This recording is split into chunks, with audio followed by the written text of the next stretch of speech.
when you become a child of God, he never stops pursuing you. And then finally, it was that moment where I witnessed an ultrasound guided abortion, and that it was just like a hammer and a nail. I mean, it just broke that callus wide open, and he was there.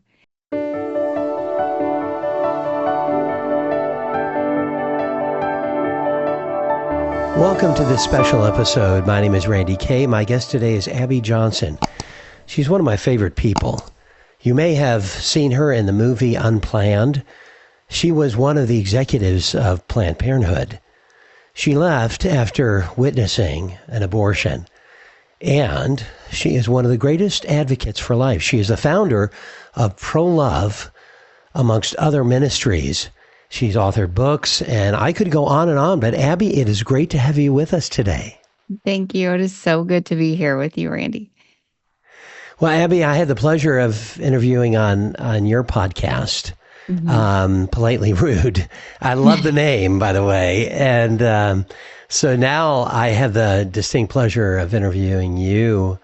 I have to say that you have had one of the most greatest impacts within our circle, because we've been involved with many young women in particular who have been going through a consideration of abortion, or having an unwanted pregnancy. It seems to be endemic, but for those that really aren't familiar with your work, and I know you have a new movie coming out, Unthinkable.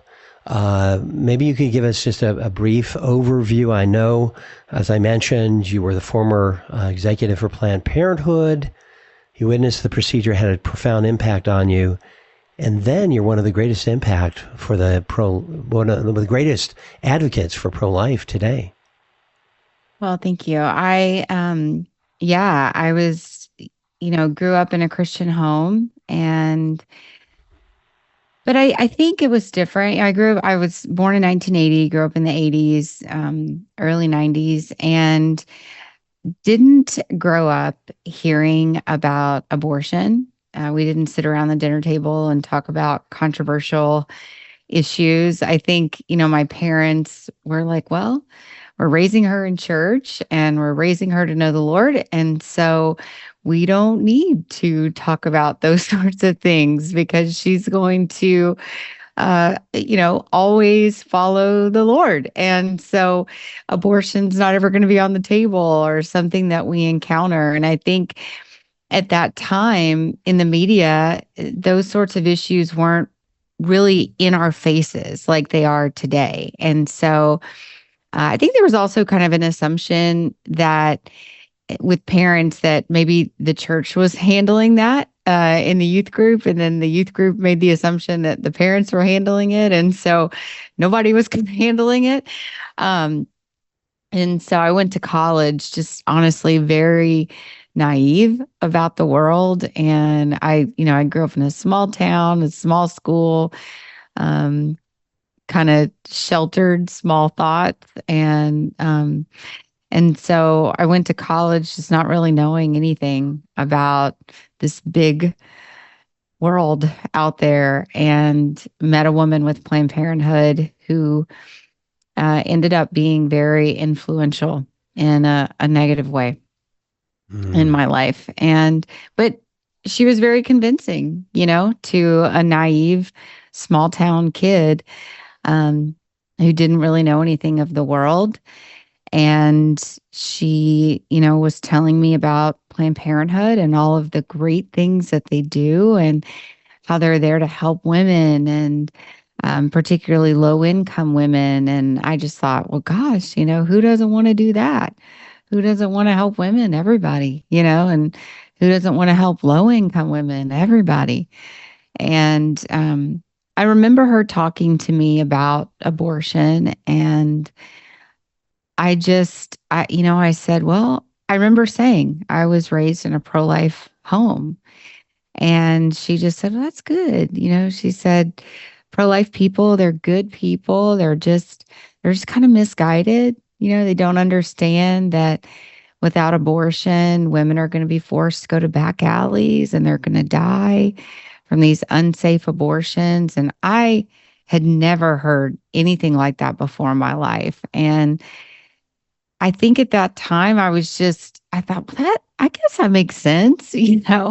Everything she was saying in my head, I thought, okay, I think I can get behind that. And I was so young and just thinking my parents know nothing. I was in that Mm. kind of phase of life where my parents know nothing and I know everything. And um, I remember her talking about, being a feminist. And I was like, I don't know what that is, but it sounds like my parents wouldn't like it. So I I want to be that. And and that was kind of, I she just asked, do you want to come to the clinic and volunteer and see if you like it? And that was my gateway in. And I got in and started meeting the people at the clinic and who worked there and volunteered. And, they were kind of like me and um, started seeing the women who were going in to get abortions. And they were young, like me. They were in college or, sometimes younger. And I thought, oh, we are helping these young people. We are helping them continue their education or gosh, they couldn't have a baby right now. And I don't know, I think once you dip your toe into demonic activity, once you just dip your toe into evil, it quickly engulfs you. It quickly envelops you. And once you start with a small compromise, once you start with a small justification, you begin to start with big compromises. And, those little compromises become big compromises. Little justifications become big justifications. And that was what happened to me. And, suddenly, um, I don't know, it had been 8 years and I had been there for 8 years and I was no longer that naive kid. I was now, a grown woman and I had had two abortions myself. And I wasn't even pro-choice. I was really pro-abortion. Um, I believed abortion was good for any reason. And I have to say that, there, any woman that came in, I was like, yeah, she should have an abortion. If she's poor, she should get an abortion. If she's young, she should get an abortion. If she's a single mom, she should get an abortion.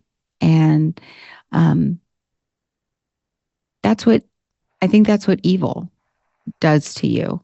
You, I think God over and over again gave me, he put in front of me crossroads, right? And the Bible talks about that. You choose life or death and, choose life, right? And he set before me life and death over and over and over again during those 8 years. And instead of choosing the path of life, instead of choosing the path of righteousness, I just chose death over and over and over again. And every time you do that, every time you choose sin over the Lord, I believe a hardness comes over your heart, a callousness forms. And that callus over 8 years had was so thick. And but here's the thing. When I was 8 years old, I became a child of God. When I was 8 years old, I accepted the Lord into my heart. And I remember that moment so clearly. I stepped out of the pew and walked forward. I gave my life over to the Lord. And I don't even think my parents knew I was going to do it. I, shocked the heck out of them. And wouldn't be the first time of many that I would shock my parents. And and I went up and I remember that moment so clearly. And I was baptized Easter Sunday of 1988.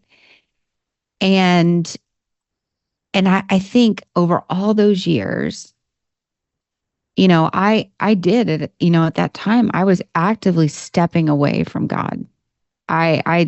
People say, oh, you fall away from the Lord. And I'm like, not really. I mean, you don't fall away from the Lord. You take steps away from the Lord. I always joke and say it's like when people say you fall pregnant. I'm like, well, I don't think you really fall pregnant. I'm not sure that's how it happens, right? I don't think you fall away from the Lord. I think you actively step away from the Lord. I actively stepped away from the Lord during that 8 years. But here was the thing: when you become a child of God, He never stops pursuing you. And even in those 8 years, my heart was calloused. I was stepping away from Him. I was running away from Him at times, but He never stopped coming for me.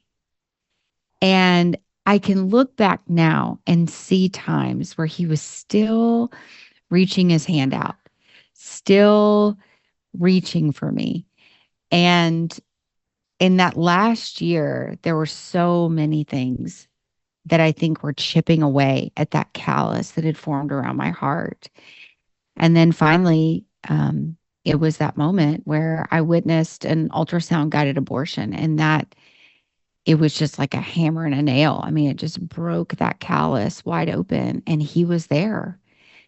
And, sometimes people talk about the Lord and, how He called to them in this like still small voice. And that's never how God has been for me.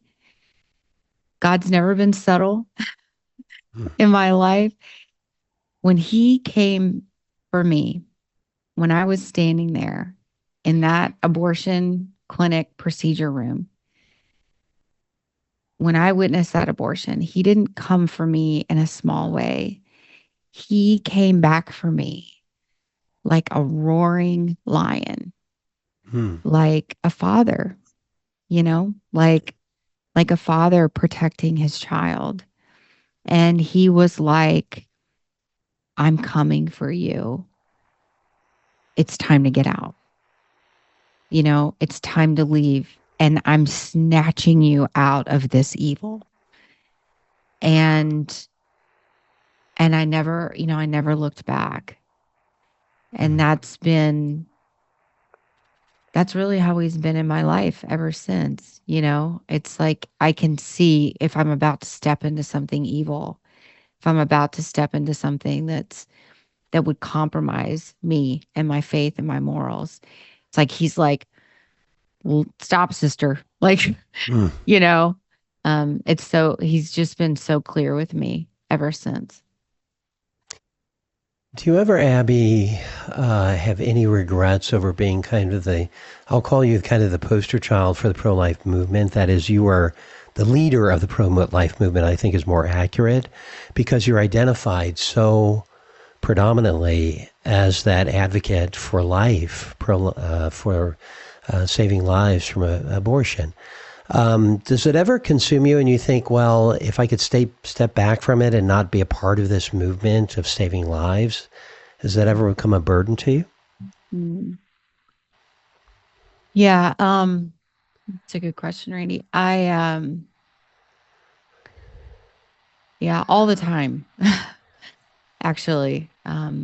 I, it's I don't want to seem like I'm not thankful for, what God's done in my life. I am. I am so profoundly thankful for what He's done in my life. And I'm thankful for the voice that He has raised up in me 100%. But, it's this calling on my life has taken me away from my family. Um, it takes me, on the road.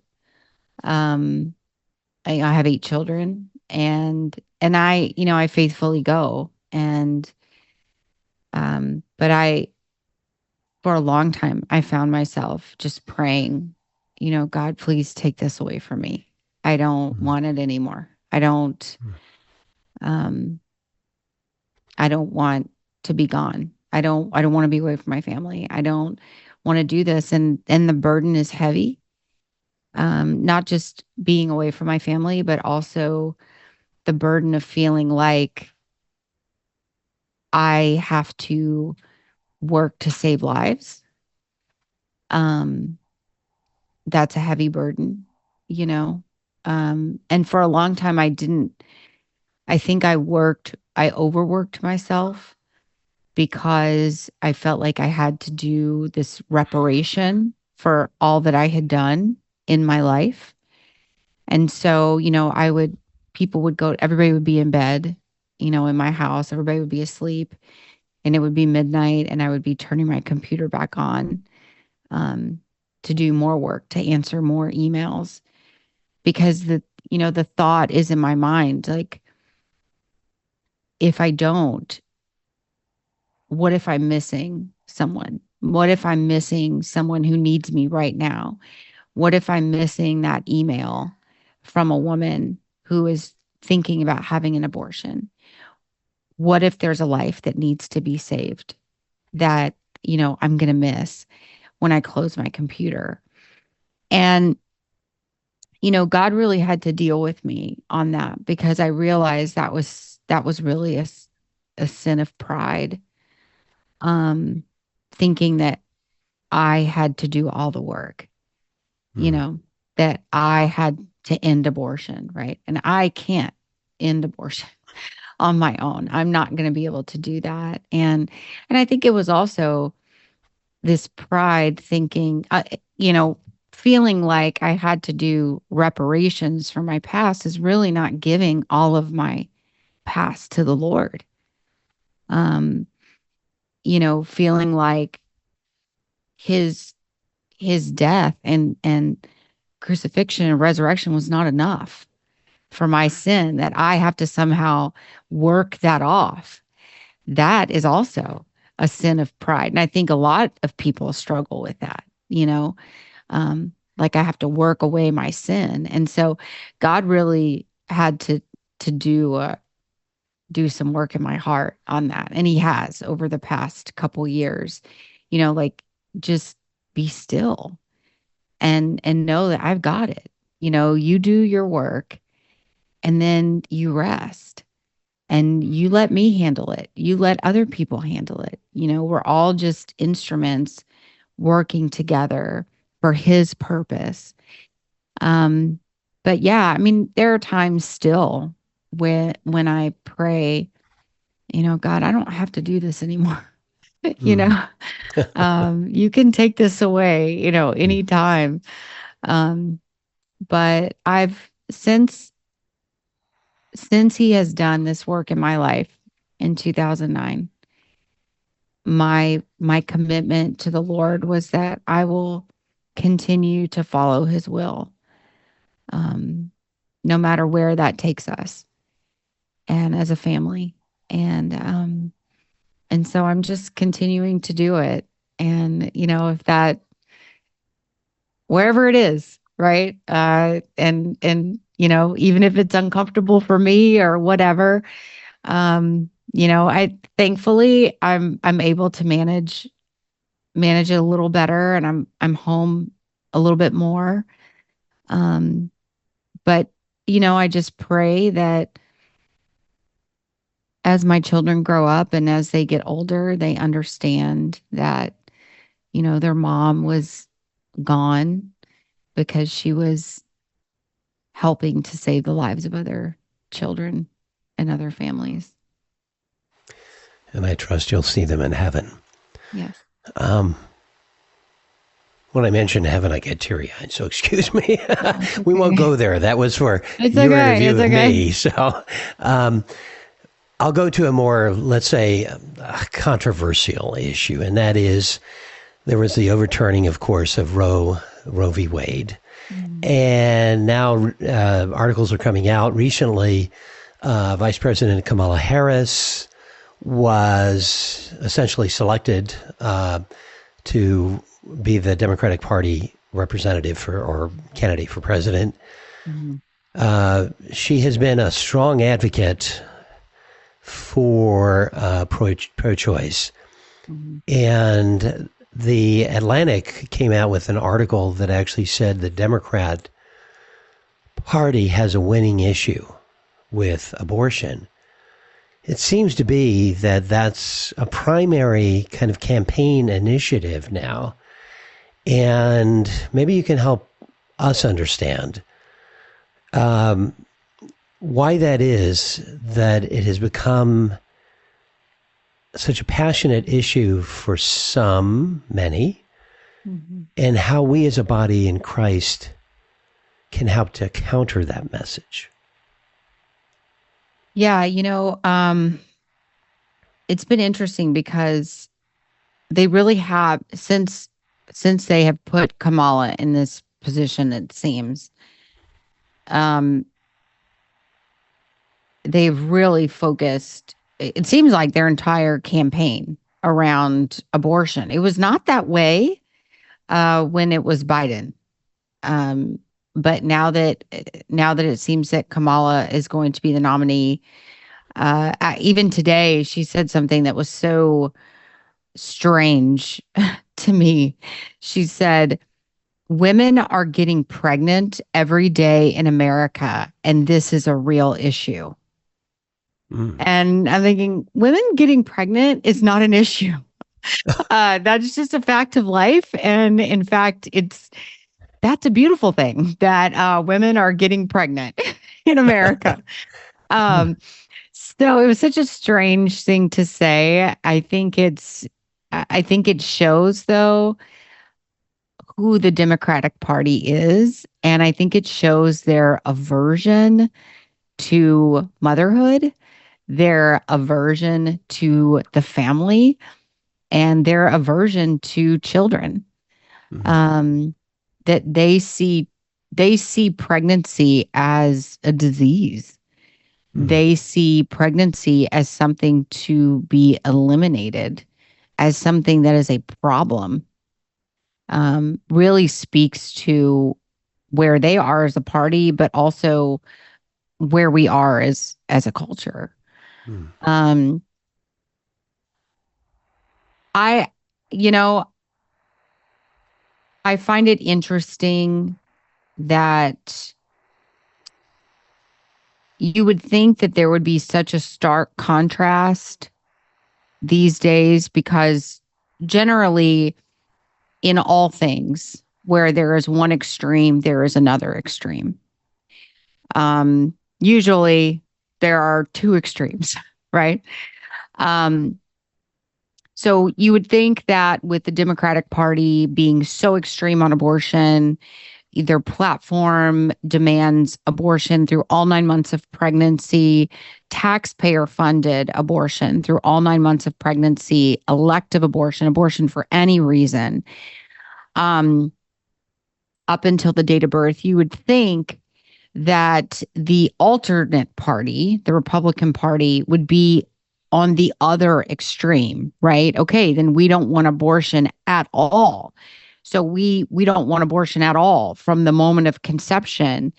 Yet here we see the Republican Party actually removing the pro-life plank from their party. And now we see the Republican nominee backpedaling on the pro-life stance and saying that heartbeat bills are disgusting and um saying that he wants to find some sort of um common ground with Democrats on abortion. There is no common ground with Democrats on abortion. They want late term abortion, they want extremism on abortion or nothing. And so it's interesting how you see this moderation from the Republican Party now, which when you look historically, moderation doesn't win. You can't point me to candidates that are moderate that win elections. They don't win. You look at someone like, Dr. Oz, right, Mm. in Pennsylvania, that ran and he lost. And the reason he lost, and he lost against someone that was a terrible candidate. They were both Hmm. terrible candidates, but he lost against a terrible candidate, someone even worse than him. But he lost because Republicans could not back him because he was so incredibly moderate. And so Republicans were like, I'd rather not vote at all Hmm. than vote for a Democrat or a Democrat light, Hmm. right? And that's kind of what we're getting in this election. And so I feel like one day Republicans are going to have to learn that just just like in Christianity, our politics, our political views, we don't need the door to be wide. We don't need to accept everyone and everything into our party. We need to accept the righteous things into our party. I feel like that is what has happened over the past 4 years. At the RNC this year, there was no mention of traditional marriage. There was no mention of being pro life, but we did have a um, a pro abortion pornography performer speaking. Um, we had, you know, LGBT, pro LGBT, groups highlighted at the RNC. We had I think, Muslim prayer opening the RNC. The door is narrow, right? Not everybody who calls upon the Lord's name is going to enter heaven. And we are leading people astray when we act as if everybody who says, um, we are leading people astray when we say, well, everybody can come in, everybody is welcome, all are welcome. We are the party that was built upon Judeo Christian values, and we should still be that party. And I fully believe that, everybody's like, oh, we're, MAGA, MAGA. I'm like, let's make America godly again. Let's Amen. do that. When people are talking Yes. about, well, I'm not electing a pastor, I'm like, well, maybe we should. Maybe that's what we need to right this ship. Hmm. Because I don't know that solving the border issue is the problem. I don't know that solving whatever's going on in Ukraine, and I don't know that that's the solution. I think the solution to what is going on in our country is that we have been infiltrated by so many demonic influences right here in Hmm. our land, through compromise, Hmm. through abortion, through homosexuality, through transgenderism. And that is all at the same root. Those are symptoms of the same root. And that is an attack on the image of God. That is an attack on the family, the destruction of the image of God. That is not going to be solved through border legislation. You know what I'm saying? That is not going to be solved through that. That is going to be solved through a revival in this country. And though that could happen by having the right person in the White House. That could happen by having, a revival in the White House, by electing the right person. But we're so focused on policies and politics and having the right cult of personality in there that we have forgotten that we are supposed to elect people who represent the Lord. And we have forgotten. And I think it's bizarre that we would even pretend that God would bless a nation that is killing 1 million innocent babies every year. I think it's crazy that we think that God would bless a nation that is allowing homosexual marriage and allowing the perversion of our children in our schools and right in front of our faces. I think it's crazy that we think that God is going to bless anything that we're doing right now, and we're endorsing it. Mm-hmm.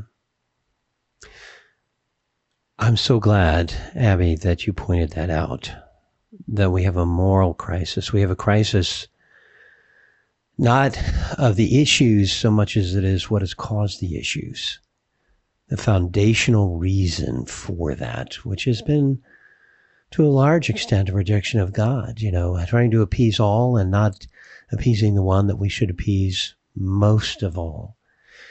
And I oftentimes wonder, and I'll ask you this before we close, how do we do that? How do we turn that around?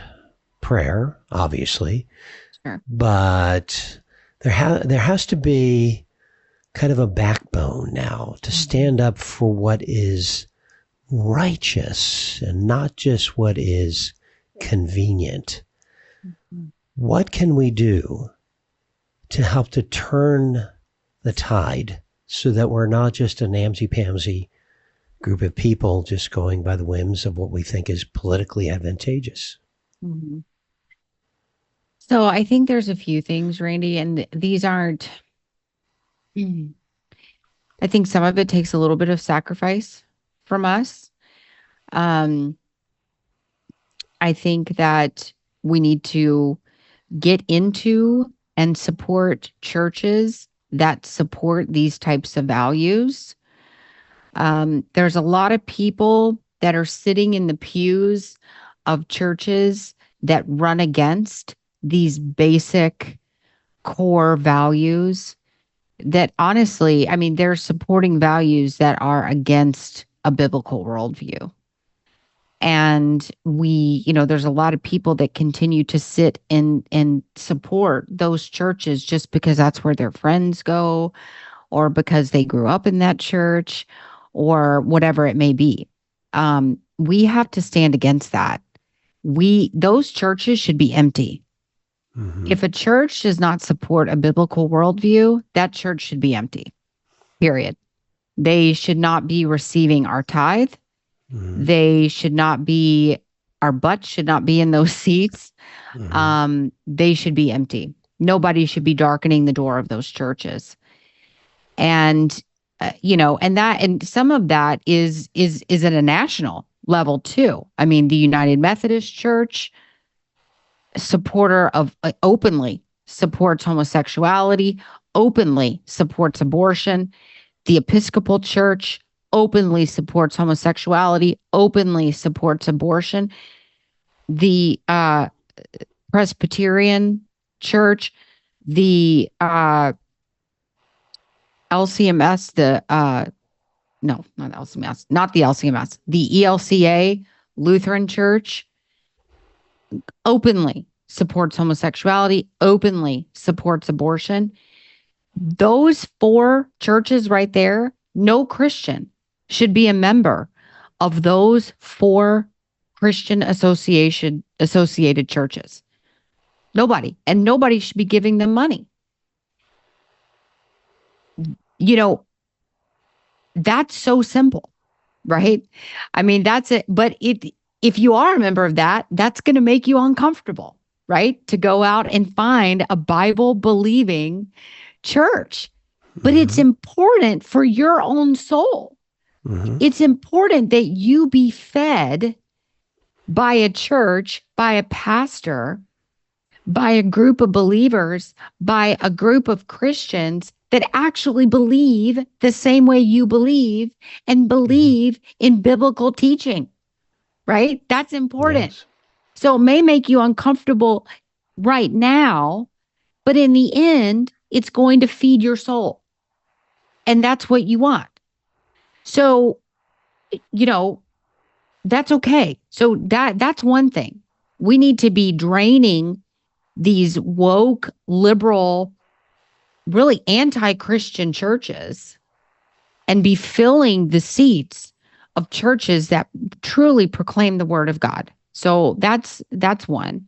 And we need to be in community with other believers.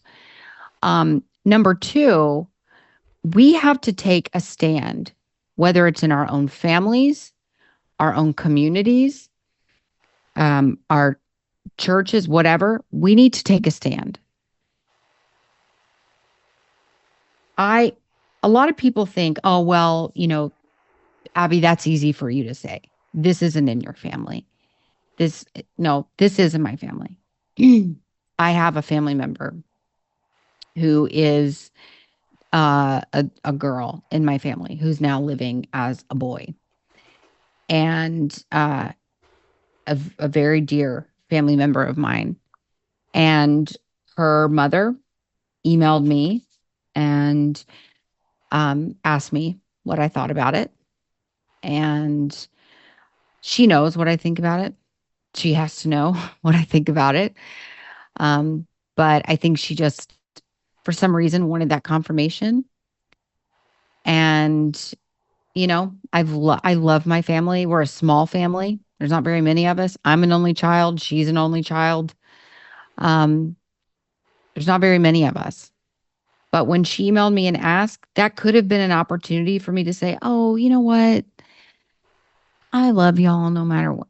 I could have brushed it off and said, oh, you know what? Just you do you and we'll see you next Christmas, right? But I knew that was an opportunity for me to speak biblical truth into her life.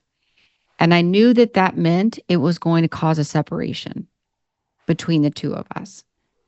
And I knew that there was a reason that she was asking me, because she obviously knows I'm very public about my beliefs regarding transgenderism. And so I took it as an opportunity to speak life to her. And so I did, in a very loving way.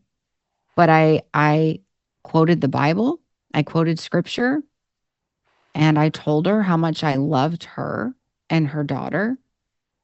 And I told her that I could never, I told her that I have taught my children not to lie. And I could never bring my children around what they're doing, because they're teaching a lie and they're living a lie. And, I did the best I could. I prayed very hard before I sent the response. And I knew that would be the end of our relationship. But I felt at peace about it. And she just responded and said, thank you so much for being honest. And that was that. Mm. So when people say, like, oh, you don't understand, this isn't my family. It's in a lot of our families. Mm. That doesn't mean that you don't speak the truth. Mm. Even though sometimes that may mean a separation of relationship, you still speak the truth. Because God's truth is honestly more important than that relationship that I had with her. Because that truth might eventually bring her into a relationship with Jesus. I gave that opening for her. We have to start standing up, whether it's to our children, our grandchildren, people around us, strangers on the street. If you are a Christian, you have the greatest gift. You have been given the greatest gift ever. Why in the world would you not share that with other people around you? Why would you keep that secret? I'm in all of these, I'm in Facebook, and I've been invited to all of these like buy, sell, share Amazon groups, right? Where they give you all these good deals on Amazon, right? And they share all these great deals. You can get these tweezers for $2 today or something. And they're always happy to share all these great deals on Amazon. We got the best deal, and that's eternal life with Jesus. That's the best deal we could have ever gotten. We should be sharing that on Facebook all the time. We should be sharing that with strangers everywhere we go. We should be sharing that. It doesn't matter if you look crazy. It doesn't matter if people think you're weird. It could change someone's eternal life. But we have to start standing up, be unashamed of Jesus, be unashamed of the gospel, and do it in a way that draws people to you. Do it in a way that emits the fragrance of Jesus, so that people they're instantly attracted to you. They're instantly drawn to you. They want to know more about what you have in your spirit, in your soul. That is the best way to change this culture. I love that. Because we don't want to stand before the throne of God on that day that we leave this world, having to justify what we did in the world in exception to what God wanted. And by the way, Abby, I smelled that fragrance. And I know that we serve a loving God, but we also serve a righteous God. Yes. And he does not permit anyone or anything to supersede his lordship. And you are such a leader and a torchbearer for that truth. And I so much appreciate you. By the way, if you decide to run for office, let me know. I'll be one of your big supporters. Okay. I will let you know. I nominate you. Thank you. I'll be sure to let you know. Okay. I've worked on some campaigns, so I have some experience on that. So okay, all right. I say that tongue in cheek, but not really. So yeah, pray, please. I know. People tell me, they're like, Abby, you need to run for office. I'm like, maybe if the Lord will have to lay that out for me. So maybe one day. I know. It's a tough life, but yeah. I thank you so much for being with us today, Abby. What a blessing to have you. And you have been a blessing as unto the Lord. And you remain even more so one of my favorite people in the world. And I thank you and I pray blessings over you for your works, for your family. I pray protection. I plead the blood of Jesus Christ over you and your family and all that you touch and do. And I thank you again for being faithful as unto the Lord. You are such a precious child of the living God. Thank you. Thank you, Randy. Okay. Well, I have some great news for those of you who are in Christ Jesus. And that is, if you've confessed Jesus as your Lord and Savior and asked his forgiveness for what he did on the cross and sacrificing himself for you, then here's the good news. Be of good cheer, because heaven is in your future. Take care, and God bless. Thanks for listening. Please like and subscribe. And if you'd like further information, go to our website at randyk.org, where our mission is simple: to share the great news of God's love.